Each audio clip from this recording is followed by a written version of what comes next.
Hey, what's up, everyone? Welcome back to Culture Binge, the Wisecrack podcast, where we explore everything going on in the cultural zeitgeist. I am Michael, joined as always by the Dr. Fauci of Wisecrack's virus research team, Alec. Alec, how are you today? How's it going? And Wisecrack researcher and overwhelming fan favorite, Serby. Serby, how are you today? Hi. Hey. It feels like we haven't been here for a while. Is it true that it's only been 2 weeks, or is there some gap that I think forgot it's been about? 3. We did Okay. last week.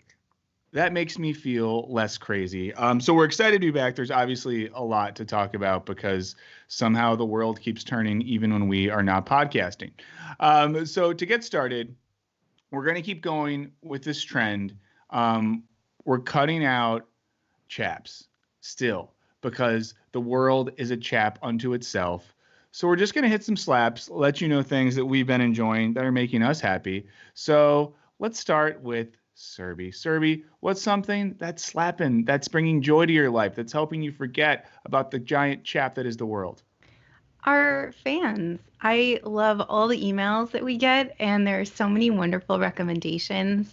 Dude Abides is always, he's a big friend of Wisecrack, and he always has something interesting to say during the podcast. I think a few weeks ago, he recommended that I watch international shows, and that has brought me so much joy. Ross from DC wrote a really interesting email a couple weeks ago. The professor who shares his experiences at his university, that's always really interesting. So it's always such a delight when I open my, when I open my inbox and there's a email from a fan. Makes me really happy. Wow. That was really sweet. I think now I feel bad that mine isn't that sweet. Alec, what is yours? Before I get there, Yes. The chat's accidentally disabled. We're going to fix that for all of you 5 viewers right now. No, keep them away. I planned this intentionally. The fans are great. You cannot tell us anything. No, so I found the greatest, most wholesome Instagram ever. It's an Instagram page devoted to microscopic videos of germs and shit. I've got a video clip. It's called Jam and Germs, and everyone can search it. But Joy, can you put that clip up?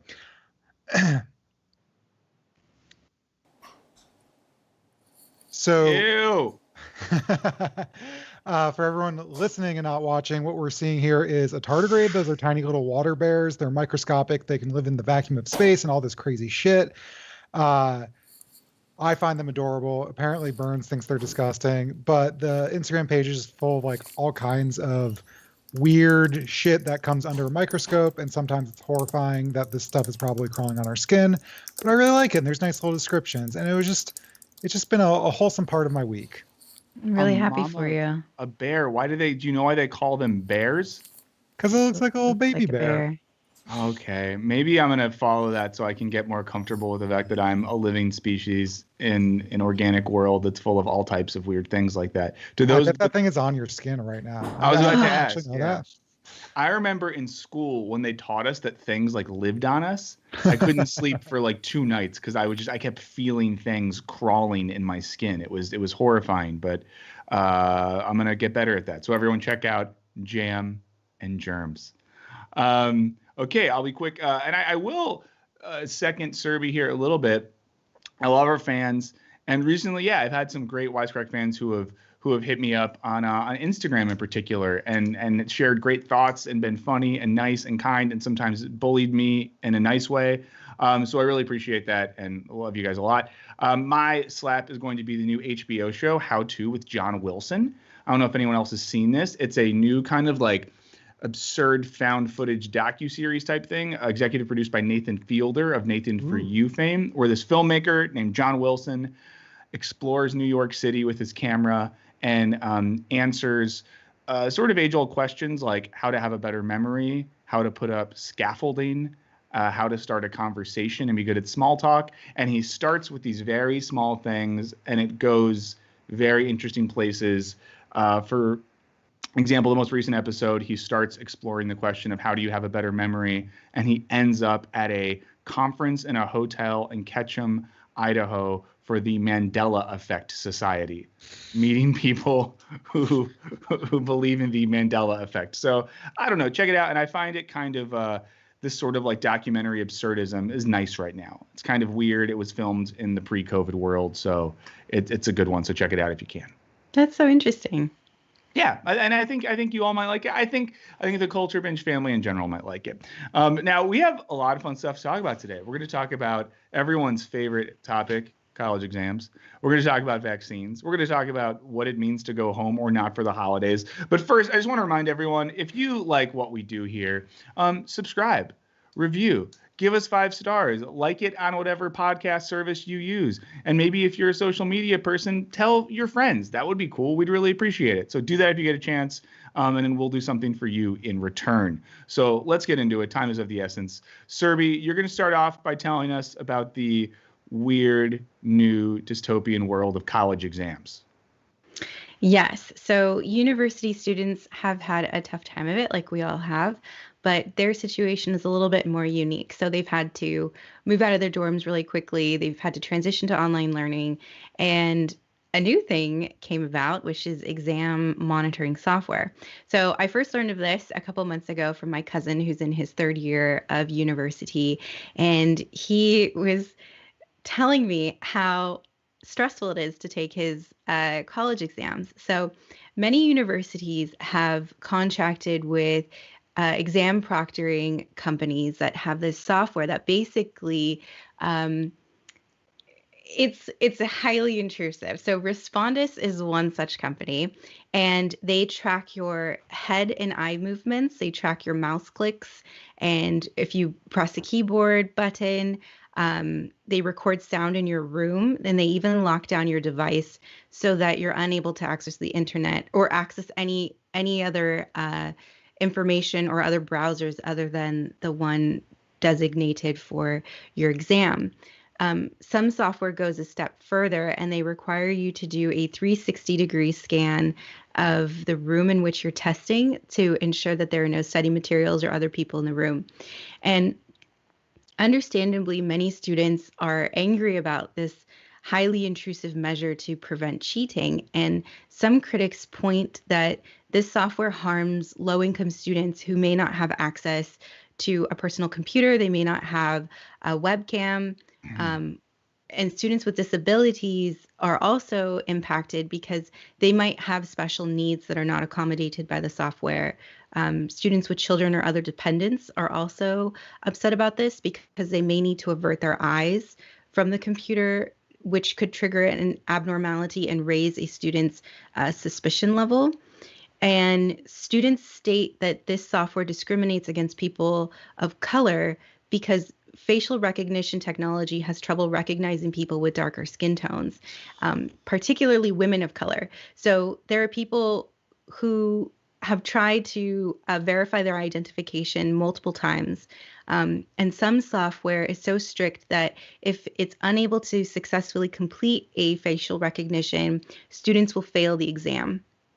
So I am so angry and disturbed by this software. I can understand the need to cut down on cheating, but I've been in school. I love being a student. And I see how lax faculty members are in monitoring students during in-person exams. They're on their phones, they're on their computers, or reading a book. And I've seen students cheat like by looking at their phones. They keep notes on their desks. They even ask other students for answers. And all of these actions have been overlooked because the professors are preoccupied. So if faculty members don't invest this much interest in preventing cheating during in-person exams, I think it's a bit rich for them to suddenly be so committed to this when students are doing remote learning. I also have strong concerns about the data and privacy invasion. So I'm curious what you two think before I share more about how I feel. I mean, as a former university professor, I will say I do have intel from some friends that are still in the service that they are working to subvert these things and be on the side of their students and not these bullshit monitoring apps. And I don't know, I find it really upsetting. And as you were talking about that, I couldn't help but thinking like of emails I would be writing to a department chair saying things like, fire me if you want, but I'm not going to do this 1984 shit to my students. I just hate it. And I hate the idea that in general, like the teleology of education still comes down to like the exam or the paper or whatever, and not a comprehensive view of learning and discussion and dialogue and becoming an engaged person. And then the other thing I was thinking of until you said the 360 thing is the whole time I was thinking, if I was doing that right now, wouldn't I just print out giant pieces of paper and put them on the wall across from me so my eye line could be right there and I could see all the answers? But it sucks. And after I want to look up, what the sort of unified response by academics has been. And I would imagine it's like the business professors and who else? I imagine it's like certain departments that are really into this. And I would imagine it's like the humanities professors that are like rubbing their crystals together and making sure their students don't have to do this. But I'm mad. Yeah, I mean, I think it's possible that it's business, but when I was in business school, I had to take exams at home, and my professors were chill about it. They were like, yeah, you have 60 minutes, like email me back. So, and they didn't care. Nobody said anything about cheating. I mean, possibly because it's a graduate school and we're adults. Well, yeah. And sorry, did this come up at all in what you were reading? Is this a thing that's coming from like the administrative level, or do you know if this is like departments themselves making these decisions? Both. Okay. And some professors even go a step further, and they require students to hold up a camera or hold up a mirror to show the front of to show the screen, to ensure that nobody has like Post-it notes or other like little like notes and like things that they can cheat with. It's ridiculous. We just can't. I'm so upset. Alec, you should talk because I'm just gonna rant. Yeah. I do wonder. I wonder about what is the value of exams to begin with. And I know, I don't know, I don't have a lot of the details at hand, but I know there was a big fiasco with the bar exam, and like they were doing it online. It was a big shit show. And there was like lots of problems with people not being able to leave their computer or get on. And so just the idea, for example, of the bar exam being this, you need to sit in this room for hours and hours and hours and do this thing to become a lawyer. Is that even connected to like, is it that useful for actually training lawyers? And I think in general, we can ask that question about tests in that, I'm not saying tests are worthless or anything like that. I think for some people, it's a good motivation to sort of learn the material. But what is it? Like, I know Michel Foucault, the French philosopher, created this like rogue school in France with his philosopher friends, and they lost their accreditation because they refused to give tests or grades. I went to a school that was very much like we got grades, but basically you got an A as long as you showed up. And I was always the person that like I was a good test taker, so people would often cheat off of me. And the people who cheat off me are doing great. One's an engineer. She makes probably way fucking more money than I do. I think she's very good at her job, but she cheated on me all the time in high school physics, and she's doing great. I have another friend who I think works at the Department of Health who is constantly cheating on me in economics class.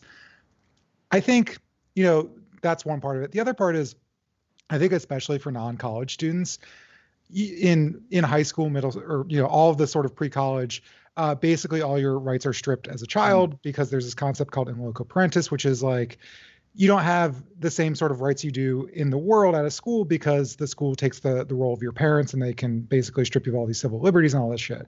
It's something that always sort of bothered me, but especially when they're contracting with tech companies. I've heard from teachers even years ago, like there was software where like an algorithm would serve kids up news articles and sort of track like how fast it took them to read them and, again, sort of curate these things. And it just raises all kinds of questions about tech companies monitoring your child's behavior and sort of letting their proprietary algorithms guide their education in a way that I think like 99.9% of these companies are full of shit. Like they have some black box algorithm that doesn't actually do the thing it says it does, and then they're collecting data on you the whole time. And so I think the testing is just an extension of this, of, maybe college kids are maybe more able to sort of fight back and their professors are a little more chill about it. But especially like in a high school where they have no rights and teachers are paid shit and are just terrified of losing their jobs, like it really worries me. Yeah, I think this involves like a misunderstanding of what humans are and how they work. Because I mean, even if I was taking an exam remotely, I might want to like get up and do a lap around my room to like brainstorm or think about something. I might lean back in my chair. I might like sip a coffee. And I don't know, this reminds me of a time where I was working someplace where I was responsible for having some writers under me that were contract workers. And the company I worked at wanted to insist that every writer had monitoring software on their computer to watch them. And I like threw a shit fit and was just like, no, I was like, it's totally fine if someone's writing some shit for us and they take a 5-minute break to look at something online, or they brainstorm, or they do something. I was like, that's fine. That's weird. I want them to be doing that. And this just like makes me think that we're moving in this direction where in both, I think we're seeing this in work already, but now in education, we're going to treat human beings like they're algorithmic robotic things that can only focus one way. And it's the thing that's real fucked up about this is we know we live in an era where we're training people to not have attention. We're training people to like be all over the place. And then we're going to expect them to be these sort of like focused robots. I just hate it. Yeah, it's real Black Mirror shit. It really is. And there seems to be no stopping this. Yeah, I think the problem is that like tech companies come to schools and they're like, they come up with some bullshit indicators like, do you want to stop 50% in cheating? And they're like, oh, okay, I guess. Or like, do you want to make your kids like 5% more literate? And they're like, yeah, I don't know. I guess, like, I don't know how you're making those claims, but I'll fucking write a $10,000 check. And it's just a nightmare. And of course, who's paying for this? You know what I mean? When these companies come to these universities to contract out software like that, when developers come to take over student housing, whatever it is, this is a reason why tuition keeps going up. And the very students who are going into debt to pay for this shit, their loan money is paying for the same software that's making their lives horrible. I'm mad. Mm-hmm. Interestingly, there was a study that said that students, so they compared students who take exams with the software and without the software. There's only like a 2-point difference. So it's not like everybody's like cheating if they're not being supervised. Like it's not a big deal. I can understand if you're taking like an entrance exam, like an MCAT or an LSAT or something like that. But when it comes to like a midterm, do we need to go to this extreme? Should I like sacrifice my privacy and data to assuage my professor's concerns that I didn't look at my textbook? Yeah. Yeah. I mean, even like for the MCAT or sort of entrance exams, I mean, if the goal is to say, do you have this requisite knowledge that you need to succeed here? Like, I guess. But at the same time, I think it's often like, do you have the most merit? But like rich people can just pay for tens of thousands of dollars worth of tutors. And so it's not really merit anymore. It's just like, how much money do your parents have? Yeah. Or like, do you not have to work a second or third job, you know? Well, and why would you cheat on the MCAT anyways? Because like, even if you cheat on it and you get in, you're fucked once you're there. If you don't know anything, I hear med school is not a cakewalk.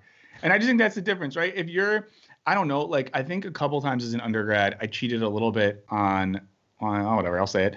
In like a math class I took because I was really bad at math. So a friend like helped me with it. Yeah. But like, I'll be honest, kids, didn't affect my life. Went to grad school and did just fine because I knew that I wasn't going to do math and I knew that I lived in an era where we had technology. But of course, it's not like I would cheat in graduate school because like, what would be the point of that if I'm spending my life doing this? And I think most lawyers and doctors and biologists or whoever aren't cheating. Because they actually give a shit about this and want to make it their career. And they know how to Google things, which is not part of the test-taking structure. Yes. Anyway.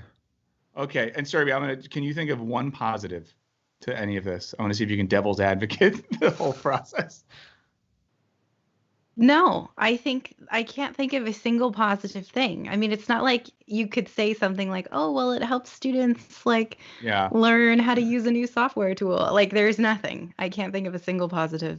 Alec, can you do it? Is there one positive you can think of here? I'm going to cheat. I'm going to say like the good thing about tests is I think they're really good for learning a language because nothing's going to motivate me to like read like 50 index cards with how to say hello and sneakers than an actual test. Wow. Okay, so we'll do it for language stuff. And I think no positives. But yeah, and we'll get to this later, of course. But if you are a current college student and if you're dealing with this, we would love to hear about it, and we'll bug you about that later. Go ahead, Serby. There's just one other thing. I Yeah. also know that they're doing it for on-campus recruiting. So my cousin was saying that he has to log into the same sort of software, and there's like an algorithm that will like track his answers. And depending on how well he performs on this like pre-interview, then he'll get an interview with a recruiter. This is a nightmare. Bonkers. Just bonkers. God, our world is the not good. last thing I'll say, and there's a lot of writing about this if people want to check it out, is there was an algorithm to judge teacher performance. I think it's called the value added teaching model or something like that.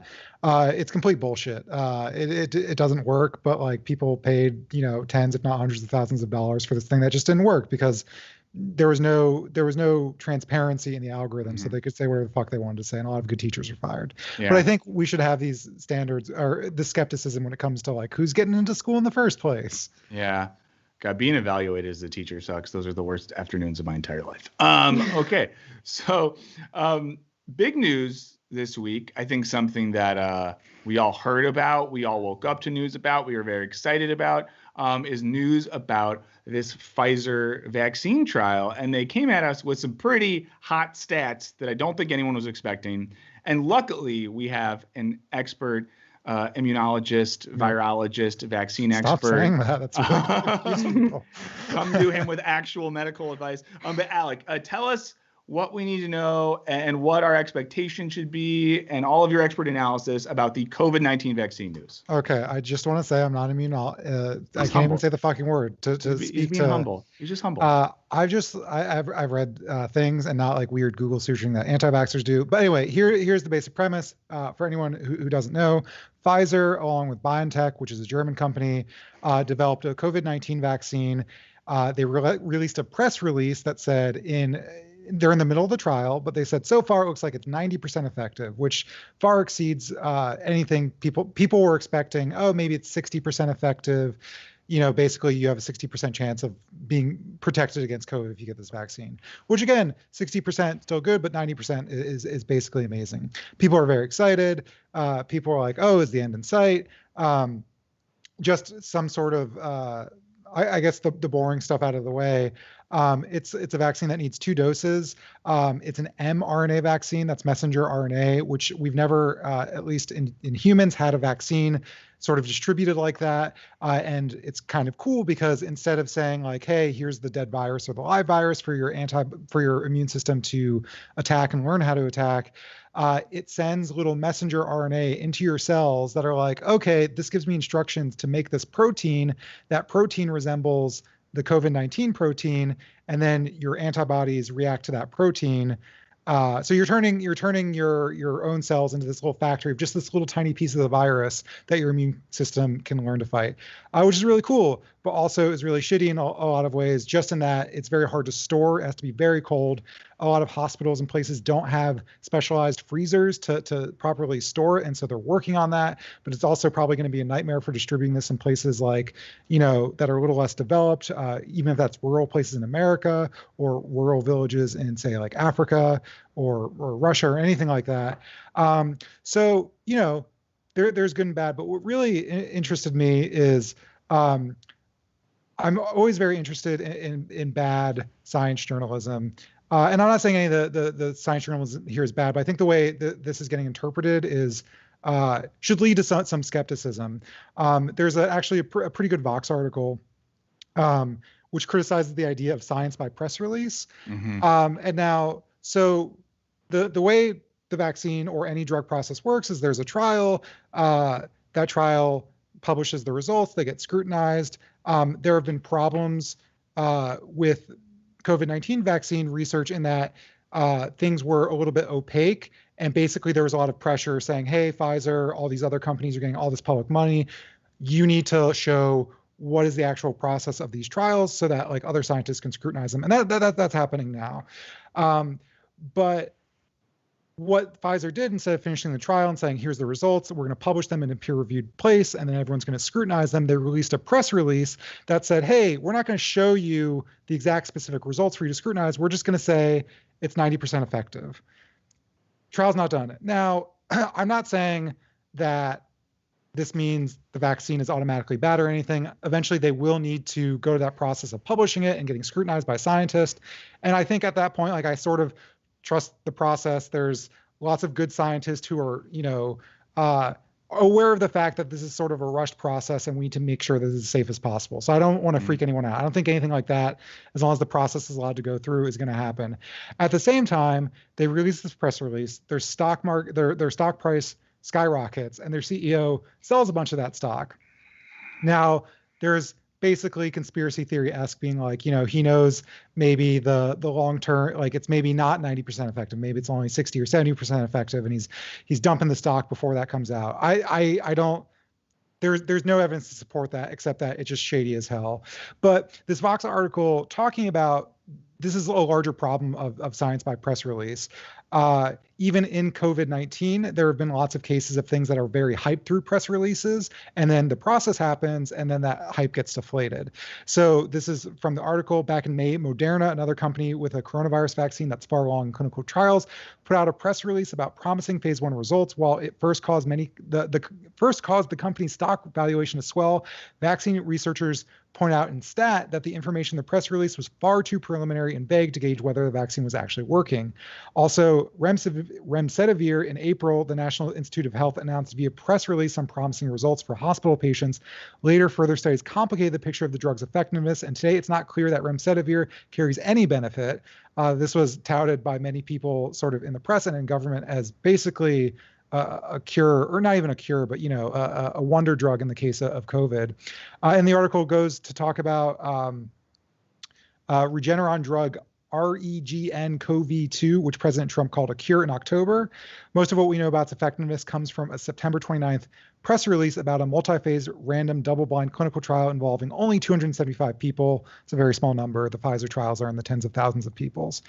And so, again, this isn't, people might hear a lot of anti-vaxxer types saying like, oh, the process is fucked, don't trust it. And I'm not saying that, but I'm saying there might be some hype that gets deflated by the process. So I think, not to be a buzzkill, don't get too excited. Wow. Now that we all feel bummed. No, so here's a question about all of this. And I agree with you that, like, I'd rather have them say that it's going to be like 60% and it ends up being 80% than have them say it's going to be 90% and ends up being 70%, because happiness is the management of expectations. But here's a question. What is going to happen because there's multiple companies working on vaccines, right? And there's a good chance that multiple companies will have FDA approved vaccines. Is this going to create a situation where, like, people are calling their doctor to be like, oh, I want the Pfizer, not the Moderna. Which one do you have? And creates this weird, like, marketplace around these things, in which people are like, ooh, which vaccine did you get? I think that will just inject them all inside. Everything. I think there was kind of some discourse around that this press release was intentional in that sense, and that there is a lot of competition and there's going to be a lot of money for the first person out the door, or the one that immediately looks more promising. And so I don't actually know about the specifics. I was reading a New York Times article about basically how it gets distributed, where the government has to sort of help distribute it. Is it getting sent to hospitals? Is it getting sent to nursing homes? The storage thing is a huge problem. Will people have to travel to go to these sort of centralized storage places? And I think it gets, so that's what I do know. And I think it gets even more complicated of like, okay, if there's multiple, are like different states getting different things? Are they just going for the first person? And I don't know, but if it was a situation where there was multiple options, I would not be surprised of basically pharmaceutical fuckery being like, seeing ads for trust our vaccine the most, which I think is shitty and bad, especially when they have an incentive to sort of hype results. And also it's worth noting that Pfizer has settled massive fraud claims for mismarketing their drugs.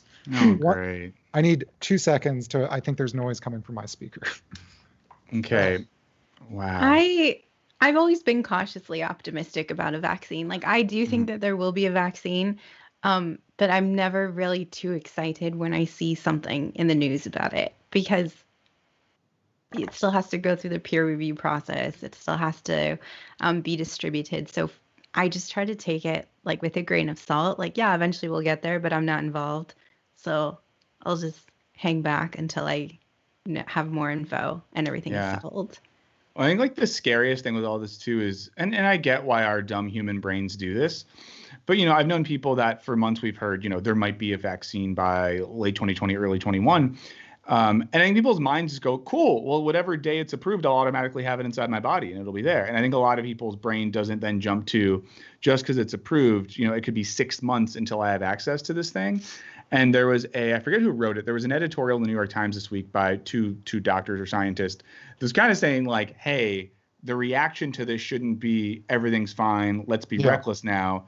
If anything, it should be let's tighten up as much as possible so that when this does become available, we're in a good place. And, Dr. Michael Osterholm from the University of Minnesota, who I guess is a part of the next presidential task force on COVID, he put out a statement yesterday that said something to the effect of like, the best thing to do, even with a vaccine, is a 4 to 6 week lockdown, get numbers as low as possible, keep that tight. So that then when we get a vaccine, it's able to be much more effective, much quicker. And I think there's that fear that hearing news like this makes people preemptively reckless or act as if like the magical cure is on the way.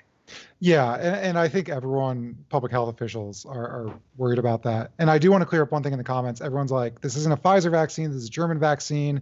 And also I think the creators specifically are like immigrants, maybe from Turkey or somewhere.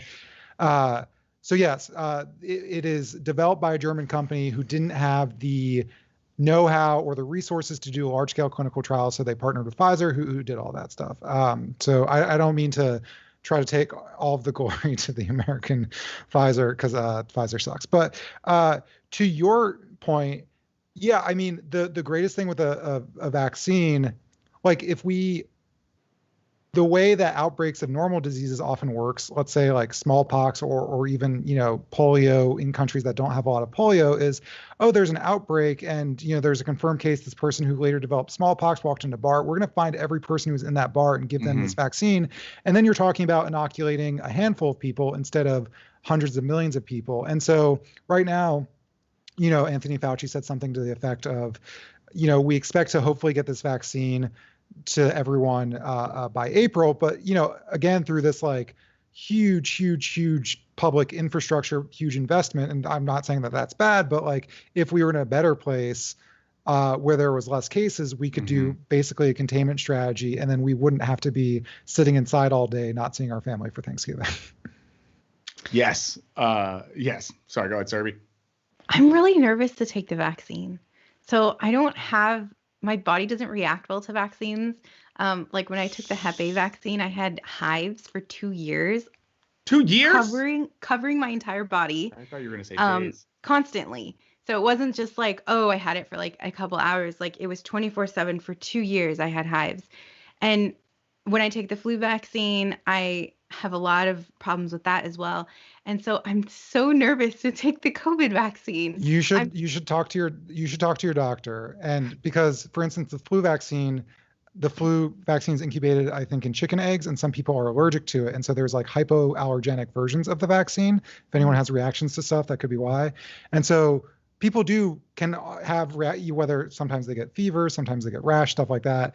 These are all sort of expected things from vaccines, but like talk to your doctor, cite your concerns. And also there was a published article that said people this was about mRNA vaccines in general, basically theorized that people with autoimmune issues may have issues with mRNA vaccines specifically. I'm not a doctor. I didn't vet this article. Talk to your fucking doctor. Even if you're worried about allergic reaction, Serby or whoever is listening, talk to your doctor. They're going to know better than strangers on the internet. Talk to your doctor. I mean, even if you're fine with this and you're just feeling lonely, talk to your doctor. Even if you want to talk about sports, talk to your doctor. Relationship advice. So Serby, totally justified to feel nervous if you've had previous problems in the past. Talk to your doctor. Talk to your doctor. But maybe Serby, this is one of those hopeful things where having a bunch of different companies working about it, we'll have different options, and you will be able to talk to your physician, and they'll be able to say, hey, Pfizer maybe not for you, but the Walmart one really good for you, and the Amazon version is going to be the best one for you. Because mark my words, next pandemic, Bezos will be making the vaccine or paying for it.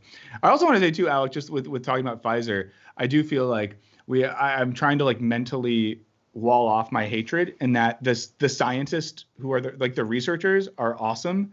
It's just like the damn company that takes their research and turns it into a profit-making thing are the ones I feel like we can be mad totally. at.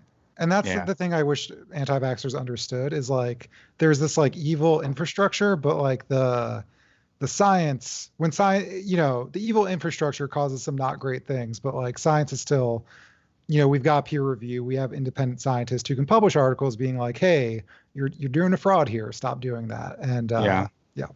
As I learned in the movie Contagion, most researchers are good. It's everyone else is bad. Okay, so unless there's any other thoughts on this, cool. I will segue then. So this relates. We'll kind of stay on COVID, but mellow out a little bit. An issue and a thing that is coming up is the holidays. And normally during the holidays, we get excited. We get on overcrowded airplanes that are delayed, and we go stay in a room that we don't like anymore, in a bed that's too small, to hang around family members that are low-key racist, but we laugh and put up with it, or whatever it might be. This year, the holidays are complicated. And there's an article in particular that was published in Vice a couple weeks ago called How to Tell Your Family You're Not Coming Home for the Holidays, that deals with the issue of familial expectations versus individual feelings of safety, health, and just basically like making good decisions around Thanksgiving and then Christmas. Now, I don't know about you all. I feel lucky because I have not been pressured to go home or go anywhere for the holidays. So I haven't had to like come up with lies. But I do know a lot of people who maybe their parents don't take things as seriously. And I've definitely encountered a lot of people who magically think that you can't get sick from someone you're related to. Because I've heard multiple times people say like, oh, no, but we're family. As if their germs are my germs. Like we have the same blood. It's a real thing. And I've given shit to people who are like, no, but it's okay. Because it's like, it was my mom and sister. I'm like, oh, okay, that's great. Just cough in their mouths then. But so I think a lot of people are dealing with this right now. So I thought this article was interesting and sort of talking through ways you can do this. So they give you some advice for if you are struggling to talk to your family. They give you lines you can say, like, traveling and celebrating the holidays during a pandemic is incredibly risky for a number of reasons, and I'm just not comfortable doing it. If you don't want to be that honest, it doesn't make sense for me to spend this much time, money, energy to make this trip. This one I really like. I get so few days off, and I'd like to use them to relax and recharge, not to travel to my boring hometown. And then this isn't all of them. All of these sound awful, by the way. I'm saying like it's good to give excuses, but none of these work. But I like this one too. It says, insert sibling hasn't spent the holidays with family every single year, and it's been okay. So like throw a sibling under the bus. Yeah. Now, of course, like I think that some of these excuses seem silly, but I think they're here for like a reason, because I think no matter how maybe smart or realistic your family is about this, people get their feelings hurt. And I think a lot of us might feel pressured to do things we don't want to do because we don't want to let our family down or whatever it is. So I thought the most interesting thing in this article was to like how do they phrase this? It says, be firm and honest while still being kind. So it tells you can be honest while still being kind. And then it gives you some clues, some tips on what to say about the coronavirus as well. But I mean, I wanted to ask you all, because I know I think we're entering into this era that a lot of people have been freaked out by, where things were getting better in the fall. But then it was like, Halloween, a lot of people are going to get together no matter what. And that'll be a little spread. Then Thanksgiving, people, especially in the colder states, are going to cram together inside and have little super spreader parties with cranberry sauce. And that'll be a whole thing. And then, the winter holidays, Christmas, then into New Year's, it's like 2 months of, a super spreader event every 3 weeks. And I think this is especially pertinent now that with the news that came out that Chicago is going to shut down completely for a month, which means Thanksgiving is technically canceled. So what do you all think about sort of the home for the holidays pressure? Has this affected you at all? Do you think there's any smart way to do this? Let's start with that. I'm curious. What are y'all's situations with home for the holiday family pressure? Serbia is the most socially adjusted person. What do you think? So I Well adjusted? She would know what to say. Thanksgiving is not like a big deal in my family, and I have some local family that I'll like my grandparents, like they don't go out of the house. I don't go out of the house. So I'll probably see them for Thanksgiving. Christmas is a huge celebration in my family. I think like 50 to 60 people usually get together. So that hasn't been discussed this year. But I could see around December a WhatsApp message going out that's like, hey, why don't we all self-isolate and get together? But I'm very honest and very transparent. Maybe it makes people uncomfortable too. So I would have no problem saying that's fucking stupid and I don't feel comfortable doing that. My mom is a lot more gracious. So she would likely say something like, oh, unfortunately, that won't work out for us this year. Like, thank you for inviting us. Yeah. That's fair. That's very fair. I think, though, that like it really depends on your family, and you can't be honest. Like, some families are horrible. Like, you can't say I don't feel comfortable traveling with a pandemic. You have to lie.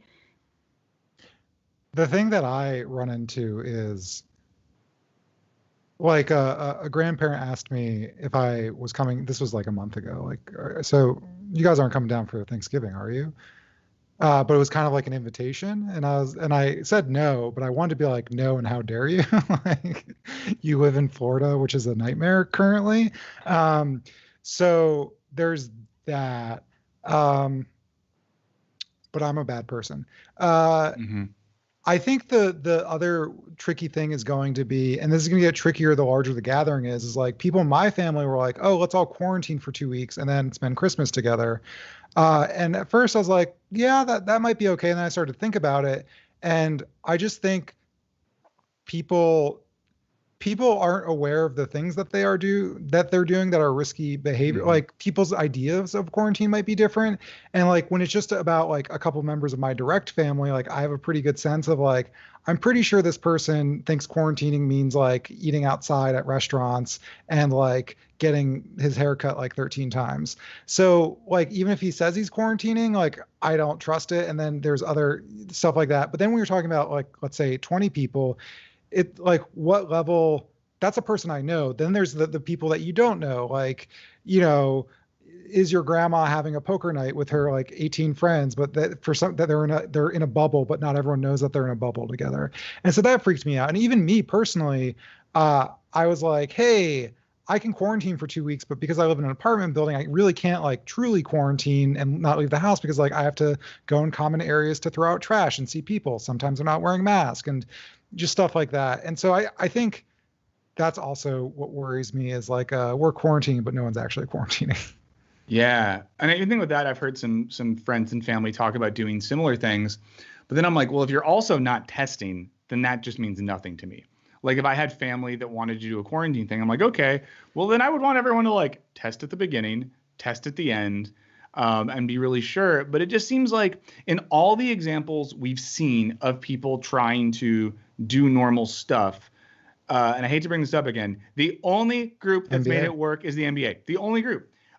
All of these other professional sports leagues that are happening right now, whether it be, you know, soccer, football, baseball, I mean, it's not like they're being like idiots. These are multi-billion-dollar organizations where they're testing rapidly every day. Everyone's pretty much doing their own thing. They have doctors on call, and still there's outbreaks in NFL teams. There was outbreaks in MLB teams. That it's still happening. The only way we've seen anyone get a hold of this is a super comprehensive, really gnarly quarantine bubble situation.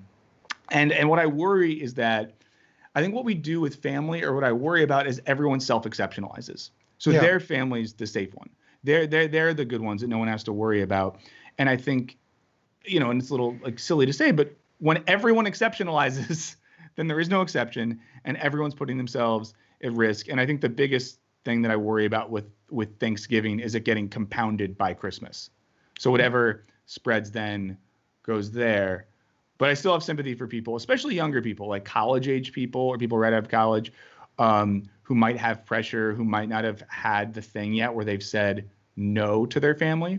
So one thing that comes up in that Vice article is, rather than being like, fuck you, you're stupid, I'm not doing it, is to suggest an alternative. So I think that is one thing people should think about. If you're going to say no, if you want to get out of it, maybe think of something else. Maybe come up with a fun online thing to do. Maybe do some sort of like distanced outside thing if you can. I mean, in general, you shouldn't be doing stuff inside. But can you all think of any alternatives that people could do? Yeah, you can fucking lie and say you're not feeling well and you're concerned that you have COVID. There you go, guys. Or just say like, yeah, I would love to come to it. Christmas. I'm going to do it. And then don't ever book your ticket. Don't ever make plans to drive. And then like a week before, be like, I have a bad cough. Well, just call your mom and be like, Mom, so Christmas, and then see what she does. Yeah. If she says, come home anyways, your mom's a psychopath. We do have a quick correction from John, who says the NHL also did a successful bubble. Show some respect to the hockey, the best sport. That's John. I didn't say that. John, I'll say this. I like hockey a lot. I think it's a good sport. I don't think it's the best sport, but I think it's a really good sport. And yeah, sorry, I did not acknowledge the NHL bubble. They did a good job as well. And I think their model was similar to the NBA model. So sorry about that. Sorry to the entire country of Canada as well. Thanks, John. And also sorry to Mael, who's been donating. Thank you so much. Thank you. Awesome. Thank you so much. So I think the main gist here is we're all going to be good. You should all be good. And you know what? How about this? If anyone needs help, you can email us, give us your specific scenario, and we will construct an out for you. It might be uncomfortable. We might ask you to say something that is going to sever relationships, but we will give that to you. I will write an email to your mom or dad. Yes, we will write you notes. You can say a trio of noted podcast hosts have said, I can't come home, and here's why. Yeah. I'm fine with that. Also, too, I'll just say this. This is what I've been trying to do. Hype up next year. If you need to tell your friends and family, say, hey, it really sucks. I wish we could all be together, but you know what? I just want to be safe so next year can be awesome. I want to be good now so we can be reckless then. And I think that's a helpful thing as well because you give them something to look forward to. Any other thoughts on this one before we move on? Saying no to your family is hard. Yeah. So if you have to do that, I empathize. Yeah. But you can do it. I believe in you. It's like a Band-Aid. It's so hard to say no to your family for the first time, but then you rip it off and then they're like, oh, wow, someone's a grown-up now, and you'll get a little shit, but then you'll earn their respect. So watch some mob movies and learn about how respect operates, and then just do that. I learned how to deal with my family by watching Goodfellas. Okay, so this relates then to the next thing I wanted to tell everyone. Along with wanting to give you tips for how to get out of hanging out with your family on the holidays, we want to give you advice about anything or hear advice from you about anything or have you comment on things we're talking about or have you tell us things you want to hear us talk about. And how can you do that? You can email us and you can call us. Okay. You can email us at culturebinge@wisecrack.co. No M. Drop the M. Okay. culturebinge@wisecrack.co or call us. We love to hear your voices. 213-534-8807. That is 213-534-8807. Write us and call us with any type of inquiry, thought, comment, or help in mediating awkward family situations. Especially leave us a voicemail. Our next episode is gonna be after Thanksgiving, but if you need a Christmas excuse, let's do that. Call us. Tell us your circumstances. We will create you an excuse. Yeah. Or what you could do is call us and then do like three-way calling, then call into your family. So you leave us a message. That's you telling your family member that you're not coming home. And we'll hear their reaction. So if someone can figure out how to do that, you would be a hero and a legend in your field. And we would put you on the Culture Binge family Mount Rushmore. Or BCC us on any emails you send to your family telling them no. Yes. Get us involved. Or you know what? We could do a Skype thing where we set up a call and listen, we'll make it weird. Help us do it. But that said, it's been a few weeks. We've heard from a lot of you. Alec, what have our family told us in the meantime? What sort of calls and emails do we got this time around? Just emails this week, but we got 3 good ones. Well, 2. Awesome. We've 3 good ones. One of them's angry. So I'm excited for that. This first one's from Daniel. It says, hey, Wisecrack crew, up late listening to episode 40 and was struck with the realization of why Serby's segment on influencers asking for free shit feels so bad. Because it's a power imbalance. These influencers hold more power than the small business owner and feel predatory in their business trade because the small business doesn't have the knowledge to know what they will get in return for their deal, and their participation will have relatively greater impact on them than the impact on a multi-million-dollar company. The way which an influencer asks is probably different than the way a Bill Murray type would ask, entitlement versus humility, and we feel empathy and humanize the small business compared to the faceless evil capitalist corporation. And also to Michael's point, we often feel these influencers don't have skill to represent the business item they are to advertise as compared to an expert reviewing the quality of product. Yeah, thanks, Dan. Thank you. I agree with that. I think Yeah. it's a good point, and I feel like unless you have a background in like marketing or advertising, I'd really want to see what the ROI would be if I hire you as an influencer for my brand. Yeah. I do want to interject with just one amazing comment I saw. This is Rubish. Just tell your family they're horrible if they invite anyone, and hang the phone. Love it. If you have that bravery and courage, do it. And as to the email from Dan as well, I was thinking about this because, you know what I think's better than influencers? Just like really good targeted advertising. I was with some friends recently who were just saying they bought a bunch of different products because they get targeted Instagram ads, and it's like hyper specific. If they're like wine nerds, it's like, oh, here's this cool new wine fridge thing, or here's this cool new outdoor fireplace.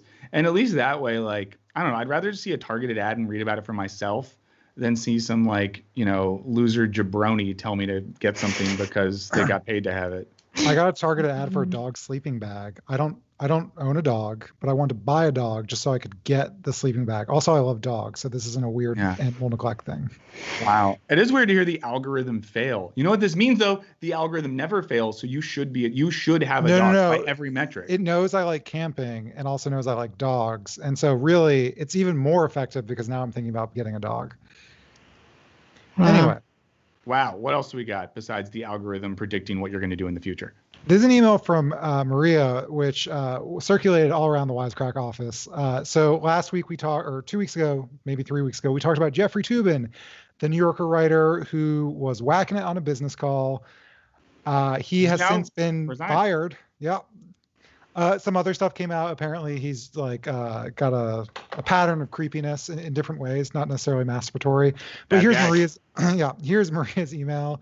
Hey, Culture Binge. I'm a longtime listener who's Argentinian but grew up in the States and am back in Buenos Aires. Now, on your last episode, you mentioned a man who jerked off on Zoom, and I couldn't help but share what happened here recently with a senator.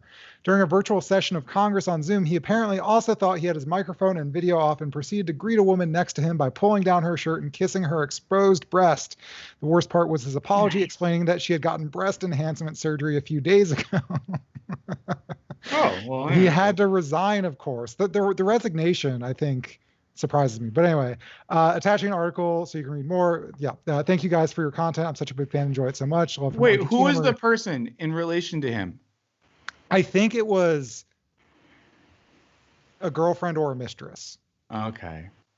Maybe it was his wife.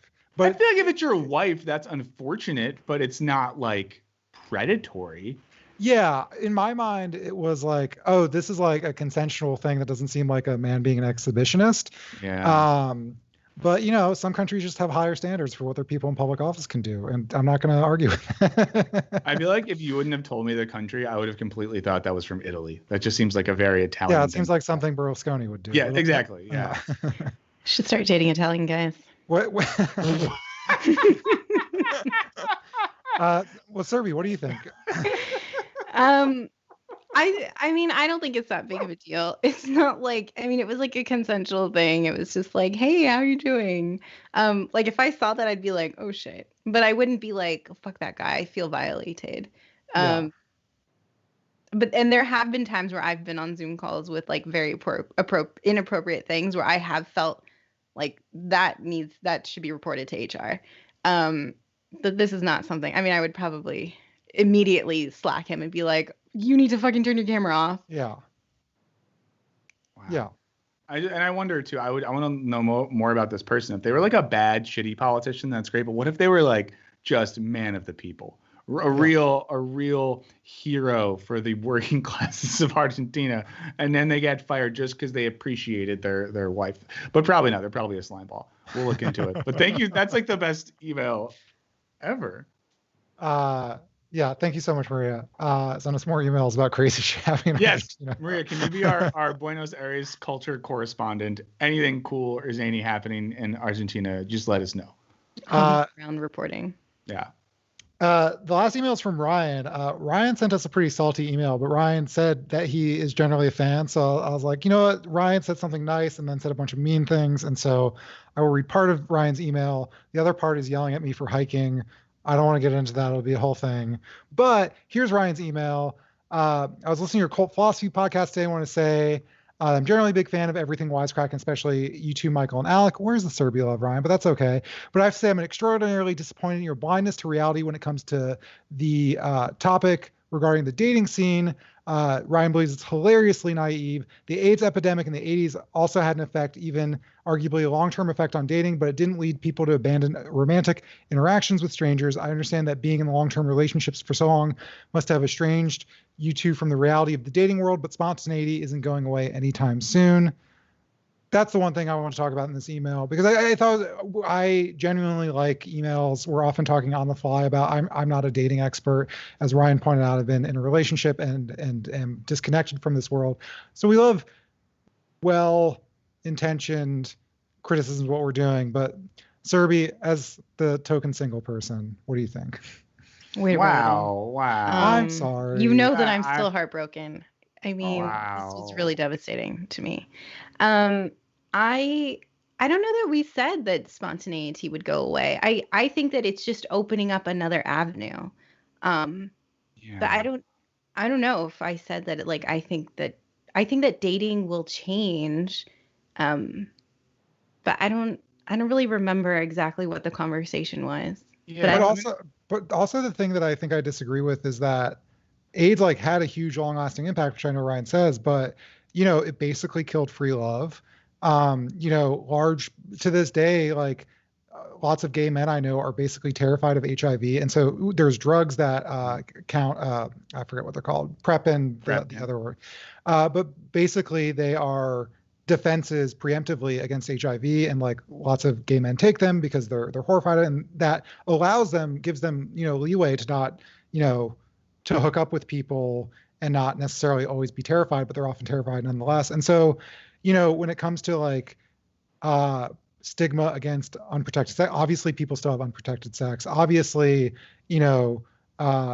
people still go on dating sites and fuck strangers, or go on Grindr and fuck strangers. Obviously that still happens, but like it's clearly had a long-lasting impact. And I'm not saying after the pandemic, HIV is still around. COVID, hopefully after a vaccine, will not be prevalent in the way that HIV is. And so it's not going to have that long-lasting impact, but I think people will possibly explore new ways of like interacting with the dating sphere is all we were saying. Yeah. And I'll say to total fairness to Ryan, like I'm washed, man. The last time I was single, I was, let me think. I was single right when Tinder came out, and it was a thing that was only in a few East Coast cities, and like New York friends told me about it. And when I got on it in Baltimore, there was like 3 people on it, and like we all just dated each other in a circle for 2 weeks, and it got weird. That's not true, Serby. That wouldn't happen. But no, so I totally confess to being washed. I've been in a relationship for a while, and because I'm obnoxiously faithful, I don't go date on the side. I do think what was said, though, was I think there was worry expressed about, in general, people losing that ability to kind of like organically and spontaneously have interactions right now, which isn't the fault of the people. It's just like under COVID, I'm not going to like walk up to someone in the grocery store, pull my mask down and be like, yo, girl, what's up? Let me see what's in your basket. But I think like, if anything, and maybe this is agreeing with Ryan, I kind of think if we get vaccinated, once people shake off like 18 months of looking at every other human as a potential vector of disease, which I think is going to have a long-term psychological effect we're going to have to deal with, yeah. I think we might get back to the era of things being a little more organic. Like, I don't know, like I met my current partner by like happening to sit next to each other in a coffee shop, and we just started talking because that didn't feel weird or intrusive. Wow. Yeah, it's beautiful. It's beautiful. Join our Patreon and I'll tell you the whole story. But no one wants to hear that. But no, I think that maybe to Ryan's point, there could be a new golden era of organic social interaction, because we're all going to miss that. And maybe once we get back and are at coffee shops and bars and like underground sex clubs again, we're going to want to have those fun conversations and get to know people. So I hope you're right. And I'm sorry if at least two of us who are just washed and our opinions are trash. I apologize for that. I also want to hear more about why Alex shouldn't hike, but I guess I'll ask him off air. Ryan was basically like, correctly, like, you're the most precautious person on air. Yeah, like I'm regularly a germaphobe anyway. And so, like I don't leave my house as much, but called me a hypocrite for hiking, exposing these rural populations to COVID. And listen, if I was doing that in April when New York City was a hot spot and COVID hadn't spread all around the country, but New York City, first of all, there's no travel restriction. There's like a free flow. People are commuting from upstate New York into the city. They're going back. Farmers are coming to sell their shit. There's free flow between Connecticut, New York, New Jersey. And I'm getting in a car. I'm going to a trail. I'm wearing my mask, which the local people don't do. And it's not like I'm bringing my big city germs there. Like New York City has had, well, recently it's going back up again, and I will reevaluate this behavior, but like had one of the lowest COVID rates in the world, like possibly not the world. Sorry. The world's doing great. The country. And so I don't know. I feel like it's not bringing my big city germs, going on a trail, wearing a mask, stepping aside more than 6 feet when people are there. It's not like I'm going to Burger King and coughing on everyone. And so I don't know. I'm sorry. I didn't want to get into this whole thing because it's such a lame argument. But no, I brought it up. I did. But, either way, I appreciate this. And I think everyone should know you can disagree with us. We can disagree with you. To get back to the Thanksgiving and Christmas thing, we're family, and family can love each other without always seeing the same way. So I hope when you email us, when you call us, you're not trying to suck up to us. We're not trying to suck up to you.